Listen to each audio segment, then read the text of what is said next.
Welcome everyone. Thank you for being here with us tonight. I'm Whitney Ward. Mark is off tonight. Today, staff members from Freeman High School shared the horror they witnessed the day one student was killed and 3 others were injured in a school shooting. Their testimony is part of a week-long hearing to determine if the accused shooter will be tried as an adult. He was 15 years old at the time, but will soon be 18. Jody Sweeney is the district's psychologist who worked with the accused shooter in previous years. She says there are Freeman students and staff who have left the district since the shooting. She describes the effects of that day as catastrophic. And since the shooting, she's noticed Freeman students and staff have been in a sort of survival mode, now showing physical and mental exhaustion. This year is the year that I'm seeing some massive executive functioning issues in everybody, students, staff, community members, parents. There's a lot of physical and mental exhaustion. There's a lot of irritability. There's a lot of memory issues, planning issues. Now later in the day, Detective Scott Bonney took the stand. He interviewed the accused shooter right after he was arrested. He read the transcript of that interview. We want to warn you that some of this may be difficult to hear. Or like people, I'd say something funny, they wouldn't laugh. Or like, I don't really care about that, but it's just like, I know I did something for once and I'm not a failure at it. What made you choose that area of the school to go to? Replied, it was filled with the most people. Well, we are also learning more about 2 train derailments in Spokane that happened less than 24 hours apart. The latest was around 9 o'clock on Wednesday in the evening. 2 train cars carrying molten sulfur and diesel fuel derailed right near the same spot as Tuesday's derailment. That was in Union Pacific Yard in Spokane near Sprague and Havana. 6 cars derailed there on Tuesday night. Also, they were carrying molten sulfur, although none of the cars leaked. Union Pacific says an issue with the tracks is what caused both of those derailments. A fire in Benton County has grown to 42,000 acres tonight. It's the Cold Creek fire that's burning near the Tri-Cities, about northwest of Richland. Firefighters say it is now 60% contained. Fortunately, no homes or buildings are damaged and no injuries have been reported. The Spokane Center for Justice has filed a lawsuit against the city of Spokane on behalf of a resident of a place that's been called Camp Hope. So in December of last year, Spokane police removed dozens of tents from this makeshift camp that had sprung up outside of City Hall. KREM 2's Casey Decker is joining us now with a closer look at the lawsuit. Casey? Yeah, guys, this suit actually comes less than a week after a similar suit was filed by a family who had been living in Camp Hope. Now, that first suit is against only the city of Spokane. The new one sues the city, plus the police department and a number of individuals, including the mayor. Even though the first one is on behalf of a family and this new one today just for one man, both essentially make the same arguments as to how the city violated their rights.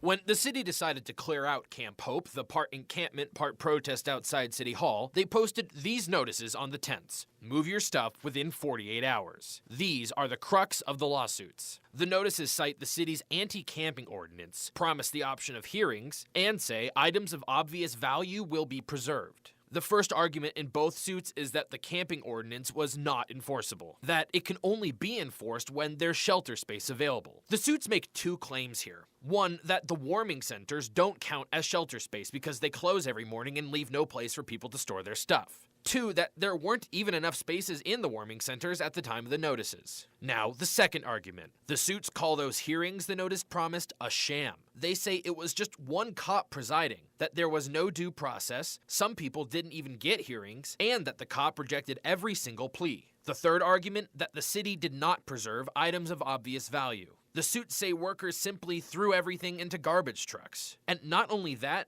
there was not even a plan to preserve valuable items because there was no space set aside to store them. The lawyers in both cases say all of that adds up to the city depriving Camp Hope residents of legal and human rights. In a press release today, the Center for Justice saying, quote, the city of Spokane has organized a campaign against its homeless citizens with a series of ill-planned, ruthlessly executed, and cruel raids designed to harass these citizens and essentially drive them away.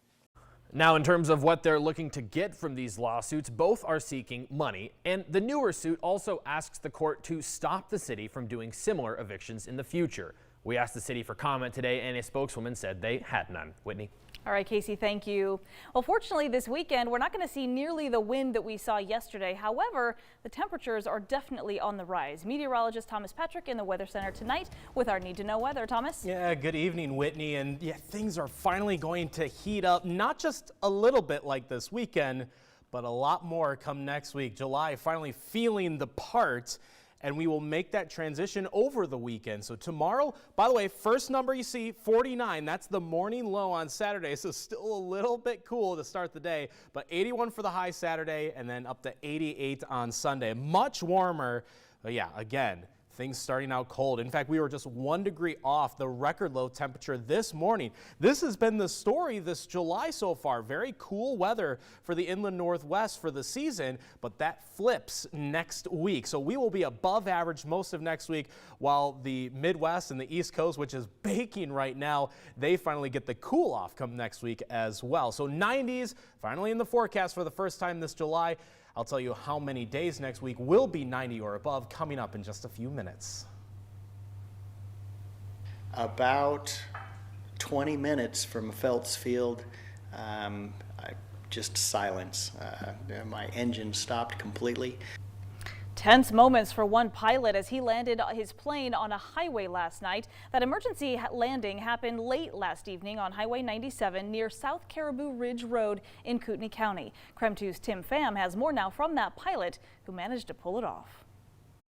Really a remarkable outcome for this pilot. He was able to safely land this plane without any injuries or causing any damage. You can't beat the views from above in Montana. That beauty was interrupted by a silence Scott Morledge Hampton won't soon forget. No smoke, no fire, nothing scary about that beyond just the scariness of having an engine failure. But he knew something wasn't right and radioed this message to a tower in Spokane. And that I would like to declare an emergency and that I was looking for a place to land. With little time to act, he relied on his knowledge as a pilot. I enriched the mixture and pushed in the propeller control and gave it some more throttle, but it just wasn't having it. That engine was not going to restart. When nothing else seemed to work, he used his GPS to look for private airports but couldn't find one nearby. He eventually found a field and Highway 97. But after that car went by, there was no one on the road, so I continued to bank to the right and I placed it on the road. Incredibly, he dodged power lines and landed at the top of Beauty Bay Hill. Very scary, very lucky. It took more than luck to successfully land this plane on the highway. He's able to smile about it now. His wife, though, might have a different response. When I go home and tell this story, my wife will probably never ever fly with me again. No, just glad to be here, glad to be alive. So this actually isn't the first time Morledge Hampton crash landed. In 1998, he safely landed the same type of plane with his father in Skagway, Alaska. In the studio, I'm Tim Pham, KREM 2 News. Wow. And a viewer sent us this video earlier today showing that plane taking off from the very same place that it landed. He was able to safely get it back up in the air to land where he was originally going to.